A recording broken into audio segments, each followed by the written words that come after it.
Purgatory. The very whisper of that word has chained the souls of billions, binding them in fear and flames that were never decreed by the Most High. But what if I told you, my brothers and sisters, that this doctrine of torment after death is not from the ancient scrolls preserved in the sacred lands of Ethiopia, but a cunning invention of Western empires to rob you of your divine inheritance? For centuries, the true descendants of the ancient Israelites, our black forebears who walked the sands of Africa and the hills of Judea, have been stripped of their spiritual birthright. The Ethiopian Bible, the oldest and most complete canon on earth, holding 81 books, including the hidden gems like Enoch and Jubilees, exposes this lie. It reveals that purgatory was manufactured to control the masses, to extract wealth from the grieving, and to erase the pure. Unadulterated gospel that promises immediate paradise for the righteous. Today, in these last days of Revelation, we're unveiling the forbidden truth hidden in Geir's manuscripts and Hebrew roots, showing how the blood of Yahshua, the Black Messiah from the line of David and Solomon, is sufficient to transport you straight into glory, no detours through invented fires. This isn't just theology, it's the restoration of your stolen identity, the awakening of the true Hebrew Israelites scattered across the diaspora. Stay with me, for by the end your spirit will rise in triumph, free from the shackles of Roman deception. Let us begin at the root, delving into the ancient tongues that hold the keys. The word purgatory itself finds no echo in the Hebrew Sheol, or the Geir's Mot, the biblical terms for the realm of the dead. In the Western King James Version, they've twisted passages to fit their narrative. But turn to the Ethiopian Orthodox Tewahedo Bible, guardian of texts like the Book of Enoch, which describes the afterlife in vivid detail. Divisions for the wicked and the righteous, but no middle ground of purification through suffering. Enoch, Chapter 22, speaks of valleys where souls await judgment. One for the righteous in peace, others for the sinners in torment. No flames for believers to earn their way. That's a European addition, born from the councils of men who sought to dilute the African essence of the faith. Our ancestors, the Black Hebrews who carried the Ark of the Covenant to Axum, knew this truth. They preserved it against Roman invasions and colonial erasures, for God himself chose Ethiopia as the repository of his full word. As prophesied in Psalm 68:31, "Princes shall come out of Egypt, Ethiopia shall soon stretch out her hands unto God. This is your heritage, hidden to keep you in spiritual bondage." Now, consider the haunting reality. Right now, across the globe, families of African descent, descendants of those who built pyramids and temples, are lighting candles and paying tithes to shorten supposed torments in a place that doesn't exist. They've been taught that after death, even as a believer, you're diverted to flames, not consuming but scorching away imperfections. But where is this in the uncorrupted scriptures? The Catholic Catechism claims it, pointing to 2 Maccabees 12:43-46, where Judas collects offerings for the dead. Yet in the Ethiopian canon, while Maccabees is included, it's not elevated to invent purgatory. Verse by verse, he made a reconciliation for the dead, that they might be delivered from sin. This speaks of atonement through sacrifice, echoing the temple rituals of our Hebrew forefathers, not a post-death fire. The Hebrew word kippur here implies covering, not ongoing punishment. And crucially, the Jews, the original black Israelites of Judea, never accepted Maccabees as core canon. It was debated even among early fathers. Protestant reformers, awakening to some truths, removed it, but they too missed the fuller Ethiopian revelation that aligns with Enoch's visions of immediate separation, the righteous to paradise, the wicked to chains until judgment. What terrifies the powers that be is this: the Bible, in its complete form as held in Ethiopian monasteries, never utters purgatory, from Genesis to Revelation, including the apocryphal books like Jubilees, which details the divisions of souls in chapter 23, no mention of believer suffering. Jubilees warns of eternal fates based on earthly deeds, but for the elect, it's direct inheritance. Yahshua himself, the Lion of Judah with locks like wool as described in Revelation 1:14, spoke volumes on the afterlife. In Luke 23:43, to the thief on the cross, a man of likely Nubian or African lineage, given the region's diversity, he declares, "Verily I say unto thee, today shalt thou be with me in paradise." Break it down. The Greek semeron means this very day, no delay. In Gaia's translations, it's emphatic, immediate entry. No purification, the blood suffices. This thief, unperfected in works, enters glory instantly, shattering the purgatory myth. If he, a last-minute convert, bypasses flames, how much more you awaken to your Israelite identity? But the deception runs deeper, woven into history to oppress black nations. How did purgatory emerge? Not from apostolic teaching, but from gradual shifts in the 3rd century, influenced by Greek philosophy, Plato's ideas of soul purification, infused into Christianity by European fathers like Origen. Yet, the African church fathers, like those in Alexandria and Ethiopia, resisted, holding to the pure Semitic roots.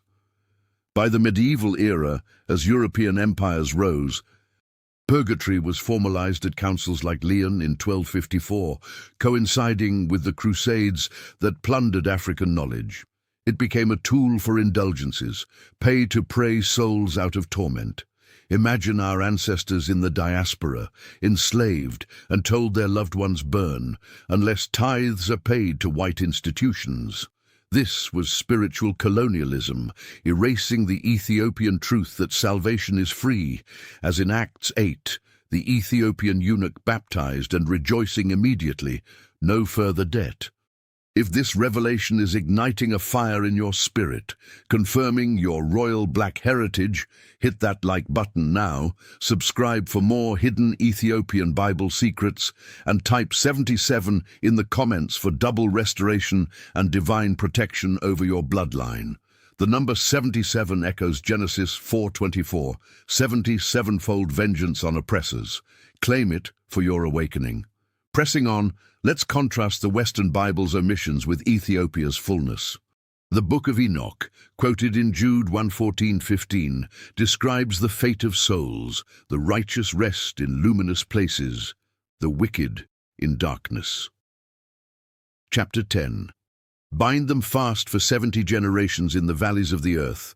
No believer purgation, it's reserved for fallen watchers.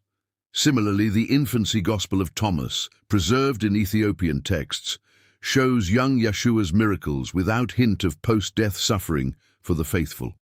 Paul, in 2 Corinthians 5:8, "We are confident and willing rather to be absent from the body and to be present with the Lord," uses endemeo, meaning to dwell at home immediately. In Ge'ez, it's bet, home with no intermediary. Paul, aware of Hebrew traditions, echoes this. No purgatory in his revelations. The rich man and Lazarus in Luke 16, a parable rooted in Hebrew folklore, but in Ethiopian interpretation, it emphasizes the chasm, a great gulf, fixed. The Ge'ez abyss mirrors Enoch's abysses, uncrossable. Lazarus, possibly symbolizing the oppressed black poor, goes straight to Abraham's bosom, paradise. No flames for him, immediate comfort. This chasm destroys purgatory's progression. Fates are sealed at death. Rhetorically, I ask, if Yahshua, our black Redeemer, details hell and heaven but omits purgatory, isn't that divine silence screaming truth? Repetition for emphasis. He spoke of Gehenna, of outer darkness, of the kingdom, but never a purifying fire for believers. The apostles, infused with the Ruach HaKodesh, preached the same. Now, the medieval corruption, indulgences sold to fund St. Peter's, built on lies. Tetzel's chant, As soon as the coin in the coffer rings, the soul from purgatory springs, echoed in villages exploiting the poor, many of African descent in Europe's underclass. This sparked Luther's Reformation, but even he drew from incomplete canons, ignoring Ethiopia's 81 books. Sola Scriptura was his cry, but the full scripture resides in Ge'ez, revealing no such doctrine. Purgatory profited the elite, controlling the masses, especially during the transatlantic slave trade, where enslaved Africans were force-fed this fear to break their spirits, erasing memories of their Israelite kings like Solomon, whose wisdom fills Ethiopian Kebra Nagast. Delving deeper into 1 Corinthians 3:13-15, Catholics twist it for purgatory, verse by verse. Every man's work shall be made manifest, for the day shall declare it, because it shall be revealed by fire, and the fire shall try every man's work of what sort it is. The Greek pir is fire, but contextually it's testing works, not souls. In Hebrew thought, as in Malachi 3:2-3, fire refines like a smith, but for rewards, not salvation. Ethiopian commentaries align this with Jubilees' Judgment Day. Works burned or enduring, but the soul saved if founded on the rock. If any man's work shall be burned, he shall suffer loss, but he himself shall be saved. Yet so as by fire, saved, sozo, already secure. No purging sins. Sins were purged at Calvary.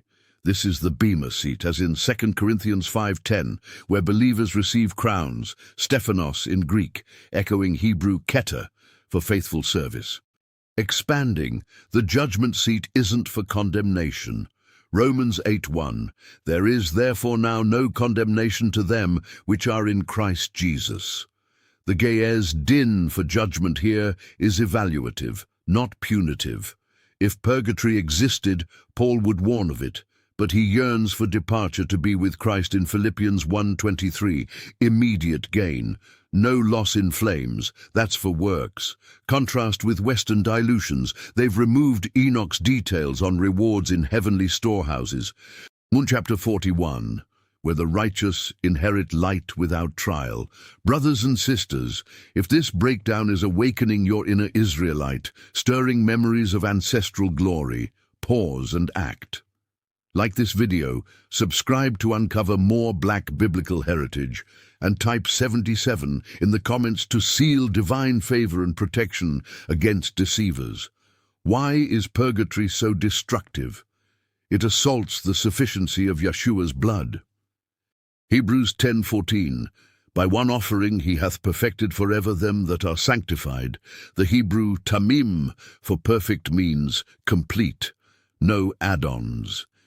In Ethiopian tradition, this echoes the sacrifice of the unblemished lamb in Jubilees, once for all. Purgatory insults the cross, saying tetelestai, it is finished, was incomplete. Galatians 2:21, I do not frustrate the grace of God, for if righteousness come by the law, then Christ is dead in vain. Purgatory is law, reborn, works to finish grace. It shreds assurance. 1 John 5:13, these things have I written unto you that believe on the name of the Son of God, that ye may know that ye have eternal life. No Ido, certain knowledge. Ethiopian scrolls emphasize this in Ascension of Isaiah, where believers ascend directly. No fear, peace, as in Romans 5:1. Yet purgatory breeds terror, especially among oppressed peoples told their sins require extra payment, echoing colonial debts. It perverts grace, Ephesians 2:8-9. For by grace are ye saved through faith, and that not of yourselves. It is the gift of God, not of works, lest any man should boast. Grace, charis, unmerited. Purgatory sneaks in works, like Galatian heresy. Paul thunders in Galatians 3:3, are ye so foolish, having begun in the Spirit, are ye now made perfect by the flesh? Fleshly suffering can't perfect, only the Spirit, beneath it, control. Indulgences funded empires, exploiting grief. In African contexts, this mirrored witch hunts and spiritual manipulations during colonization, where missionaries peddled fear to convert, ignoring indigenous recognitions of the one God. Luther exposed it, but the full exposure comes from Ethiopian preservation. Kebra Nagast details Solomon's wisdom rejecting such economies, focusing on faith. Today, Catholics cling, but sincere ones seek truth. This message calls them home to the ancient path, the Black Hebrew way preserved in Africa. What to believe? Yahshua alone. John 14:6. I am the way, the truth, and the life. No man cometh unto the Father but by me. Way, hodos, direct path. In Ge'ez it's emphatic, no detours. John 5:24. He that heareth my word and believeth on him that sent me hath everlasting life, and shall not come into condemnation, but is passed from death unto life. Past, metabaino, already crossed. Romans 10:9-10. Confess and believe, saved. No more. John 10:28-29. I give unto them eternal life, and they shall never perish, neither shall any man pluck them out of my hand. Never, umi, double negative, absolute, at death, absent from body, present with Lord. Then resurrection, 1 Corinthians 15:51-52, changed in twinkling, glorified bodies. If this promise resonates, confirming your eternal security, like subscribe. Type 77 for breakthrough. For unbelievers, today, surrender. Pray, Father, I confess sin. Believe Yahshua died and rose. Save me. If prayed, type, I accept Yahshua. Believers, like, subscribe, share. Stand firm in Scripture, 2 Timothy 3:16, all God-breathed. Reject traditions as Mark 7:8. You are loved, secure, glory awaits. Now let us close in prayer. Heavenly Father, Yah, the God of Abraham, Isaac, and Jacob, the preserver of truths in the sacred hills of Ethiopia, we thank you for safeguarding the full canon in African hands against the tides of erasure and oppression. For centuries, our black heritage as Hebrew Israelites has been hidden, our identities stolen, but in these last days, you are awakening your people worldwide, from the diaspora in America to the villages of Africa, from the Caribbean to Europe. Restore us fully, O Lord. Break every chain of false doctrines, like purgatory, that have bound our minds and spirits. Pour out your Ruach upon us, revealing the secrets of Enoch, Jubilees, and the Ge'ez scrolls, that we may walk in the power of our ancestors. Kings and queens, prophets and warriors, protect our families, double our restoration, and shield us with divine favor as we claim 77-fold blessings. Awaken billions to their true identity, unite the scattered tribes, and prepare us for the return of the Black Messiah, Yahshua. In his mighty name we pray, Amen. One final call. If this prayer moved you, hit like, subscribe, type 77 in comments and share with your community. Spread the revelation. God bless.